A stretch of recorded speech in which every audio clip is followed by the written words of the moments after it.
Being in the public spotlight is never easy. That's what commentator Naomi Schiff found out recently. But it helps when you have one of the sport's biggest stars defending you. So, what did online trolls target Schiff for? Plus, what do Red Bull have planned for their first supercar? And has Christian Horner finally admitted that Michael Masi made a mistake in Abu Dhabi? Stay tuned because all of that and more is coming right up. First up, Red Bull's supercar. First up, we have some news that Red Bull are developing what could be a groundbreaking new hypercar. The constructors have been so successful in Formula One that they're turning their attention to track cars. Red Bull Advanced Technologies have just announced plans for the RB17, which will be the first car produced by the team. It will be designed by the legendary Adrian Newey, who's excited about the freedom that the project gives him. Newey said, "The thing that we decided on was Formula One levels of performance, but in something that is relatively comfortable, relatively easy to run, and you can drive at whatever speed you see comfortable with." It's Red Bull's first project since they collaborated with Aston Martin to build the Valkyrie, which is the fastest street-legal vehicle in the world. Now that car was also designed by Adrian Newey, and for a cool $3 million,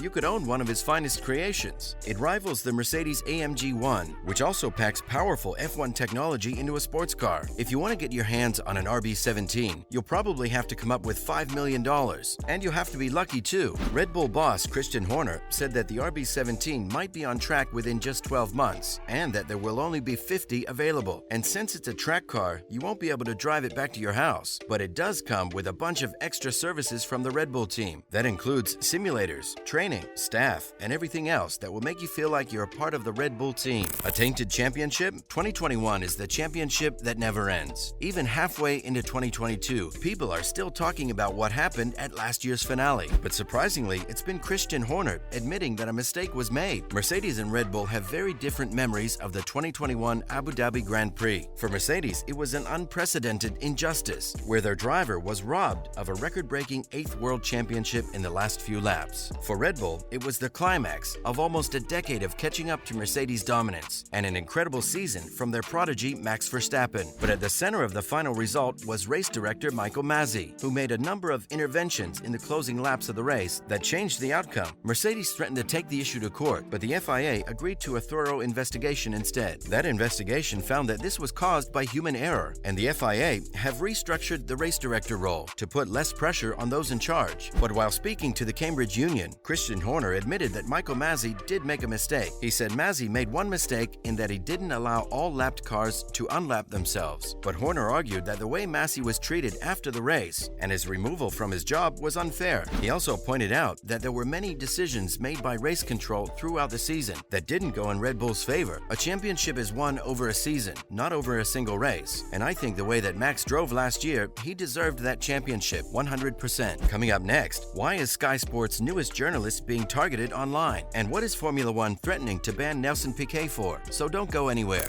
Naomi Schiff. Women haven't had a big history in Formula One, but the sport is trying to change that. The creation of the W Series in 2018 to help female drivers get further in the sport, and a key ambassador for the sport has been ex-driver Naomi Schiff. Schiff has driven in Formula Renault, GT4, and the W Series, so she has a lot of experience, but it seems that some still don't respect her opinion. Since Schiff was given a role as a part of the Sky Sports F1 commentary team this year, she has had a lot of support in the community. But there are always critics, and after her credentials were questioned on Twitter, a number of people came to her defense. One of those was Schiff's colleague Hazel Southwell, who said, "You're brilliant, an excellent addition to the team, and your trackside pieces are an absolutely perfect example of how to do motorsport coverage." But she also had support from the sport's biggest star. 7-time world champion Lewis Hamilton tweeted out a lengthy statement defending Schiff's right to give analysis. He pointed to her racing career and said that she's totally qualified to give her opinion. Hamilton also said that it was good to see more representative broadcasting, referring to the fact that Schiff is a person of color. Hamilton has been campaigning for more diversity and inclusion in motorsport for years. His organization, the Hamilton Commission, gives support to young black people in UK motorsport. Nelson Piquet. Hamilton himself has been the subject of racial abuse recently. On a podcast, 3-time world champion Nelson Piquet used a racial slur. The Brazilian was talking about Hamilton's fiery feud with Max Verstappen last season and blaming Hamilton for incidents that happened on the track, especially at Silverstone. It's no secret that Piquet was on Team Max last year, as his daughter Kelly Piquet is Max's current partner. Last year, he said that Verstappen was a far better driver than Hamilton. He said if Max were driving for Mercedes, I'm sure that he would smash Hamilton. But this criticism went too far when he used the N-word to refer to Hamilton. Hamilton responded to Piquet's racist language language on Twitter with a strong statement. He said, "It's more than language. These archaic mindsets need to change and have no place in our sport. I've been surrounded by these attitudes and targeted my whole life. There has been plenty of time to learn. Time has come for action." That statement was backed up by Formula One, Mercedes, and the FIA. According to reports, Piquet could potentially be banned from the sport for life if he doesn't issue a public apology to Hamilton. It's not the first time the Brazilian champion has landed himself in hot water. He has described Nigel Mansell as an uneducated blockhead, called Enzo Ferrari senile, and referred to legend Ayrton Senna as gay. Piquet's daughter Kelly is also getting caught up in the recent scandal after she liked an Instagram post defending her father. The post claimed that Nelson Piquet's grandmother used the N-word all the time and that it was actually a word of love. If that's how you show love, we don't want to see how Piquet treats his enemies.